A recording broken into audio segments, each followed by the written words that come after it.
કરીએ તો રાજ્યમાં સવારે 6 થી બપોરે 12 સુધી 154 તાલુકામાં વરસાદ થયો છે। ભરૂચના વાલિયામાં આબ ફાટ્યાનો માહોલ। ભરૂચના વાલિયામાં સૌથી વધુ 6 ઇંચ વરસાદ થયો છે। ભરૂચના નેત્રંગમાં સરેરાશ 5 ઇંચ વરસાદ નોંધાયો છે। સુરતના ઉમરપાડામાં સરેરાશ 4 ઇંચ વરસાદ થયો છે।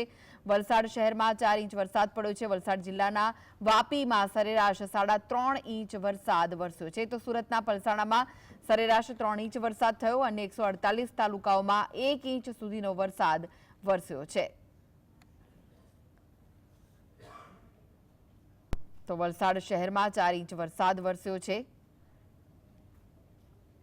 ત્યારે અનેક જગ્યાએ વરસાદ વરસ્યો છે। વલસાડ જિલ્લાના વાપીમાં સરેરાશ 3.5 ઇંચ વરસાદ વરસ્યો છે। દક્ષિણ ગુજરાત પર મેઘરાજા મહેરબાન થયા છે। ફરી એકવાર દક્ષિણ ગુજરાતમાં વરસાદ વરસી રહ્યો છે। વધુ વિગતો માટે જોડાઈ ગયા છે સહયોગી કામેશ ચોકસી। કામેશ, જે રીતે 148 તાલુકામાં 1 ઇંચ સુધીનો વરસાદ અને બીજી જે દક્ષિણ ગુજરાતના અન્ય વિસ્તારો છે ત્યાં ભારે વરસાદ વરસ્યો છે, શું વિગતો મળી રહી છે?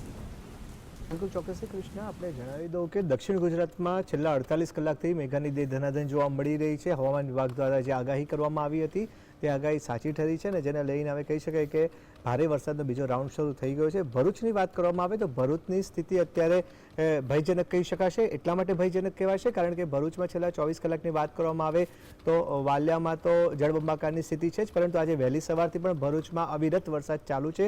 ભરૂચના વાલિયા તાલુકાની વાત કરવામાં આવે તો સવારે 6 થી બપોરે 12 વાગ્યા સુધી 6 કલાકની સ્થિતિની વાત કરીએ તો 6 ઇંચ જેટલો વધુ વરસાદ ખાબકી ગયો છે। આ ઉપરાંત અન્ય તાલુકાઓની વાત કરવામાં આવે તો નેત્રંગમાં લગભગ 5 ઇંચ જેટલો વરસાદ પડી ગયો છે। આ ઉપરાંત અન્ય ભાગોની વાત કરવામાં આવે દક્ષિણ ગુજરાતની તો સુરતના ઉમરપાડામાં 4 ઇંચ જેટલો વરસાદ નોંધાયો છે। વલસાડ જિલ્લાની વાત કરવામાં આવે તો વલસાડમાં પણ કહી શકાય કે શહેર સહિતના જે પણ નીચાણવાળા વિસ્તારો જે છે ત્યાં આગળ 4 ઇંચ વરસાદ પડ્યો છે।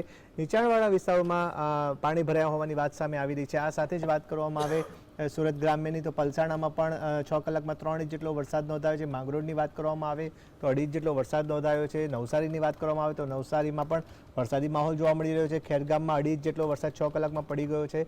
આ સાથે જ વાત કરવામાં આવે વલસાડના કપરાડાની તો કપરાડા અને ઉમરગામમાં પણ સરેરાશ 2 થી 2.5 ઇંચ જેટલો વરસાદ નોંધાયો છે। મહેસાણાની વાત કરવામાં આવે તો મહેસાણાના જોટાણામાં પણ 2 ઇંચ જેટલો વરસાદ પડ્યો છે। બનાસકાંઠાના ડીસામાં 2 ઇંચ જેટલો વરસાદ પડ્યો છે। એટલે કહી શકાય કે ઓવરઓલ જો વાત કરવામાં આવે તો દક્ષિણ ગુજરાતની વાત કરવામાં આવે તો દક્ષિણ ગુજરાત હજી પણ મેઘાના નિશાને છે અને જેને લઈને કહી શકાય કે હજી પણ આગામી 4 થી 5 દિવસ જે ભારેથી અતિ ભારે વરસાદની આગાહી કરવામાં આવી છે, જેને લઈને વહેલી સવારથી દક્ષિણ ગુજરાત સહિતના ભાગોમાં ભારે વરસાદ નોંધાયો છે।